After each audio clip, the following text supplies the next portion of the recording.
అనకాపల్లి జిల్లా సబ్బవరం మండలం అంతకాపల్లిలో ప్రసిద్ధి చెందిన శ్రీ ముత్యాలమ్మ తల్లి జాతర మహోత్సవం 2 రోజుల పాటు అంగరంగ వైభవంగా జరిగింది. ఈ జాతర మహోత్సవానికి సుదూర ప్రాంతాలైన ఉమ్మడి విశాఖ జిల్లా, ఉత్తరాంధ్ర జిల్లాల నుంచి భారీ ఎత్తున భక్తులు తరలివచ్చారు. కొంగు బంగారంగా భావిస్తూ భక్తులు అమ్మవారి సంతకం పట్టు అంతకాపల్లి గ్రామంలో తొలి ఏళ్ల సంబరం బుధవారం రాత్రి భారీ ఎత్తున బాణాసంచా కాల్చారు. అందులో పశువులు కొమ్ముల్లో దట్టించిన మతాబులు కాల్చడం ప్రత్యేకత.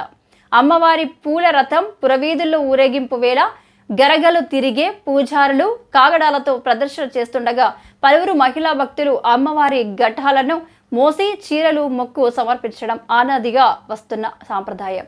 స్థల పురాణం విషయానికి వస్తే 500 ఏళ్ల నాటి శ్రీ ముత్యాలమ్మ తల్లి ఆలయ నిర్మాణం కథలుగా చెప్పుకుంటారు.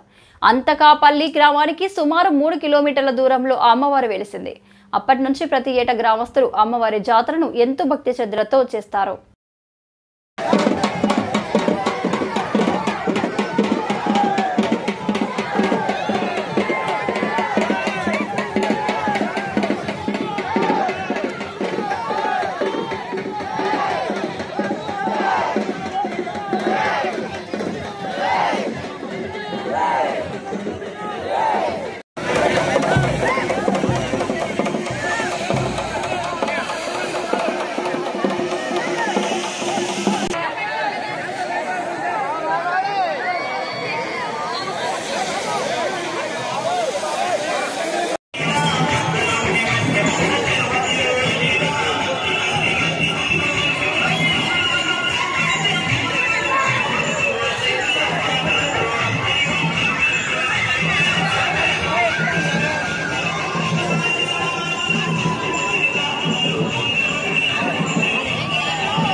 చెప్పండి దేవస్థానానికి తీసుకెళ్ళి నాకు స్పెషల్ దర్శనం ఇప్పించండి.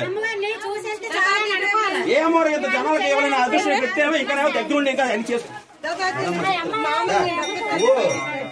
వయసులో పెద్ద ఏదో ఆదరించుకుని అలా నిలబడుతుంటే అదే పని మీద ఉండిపోతాను.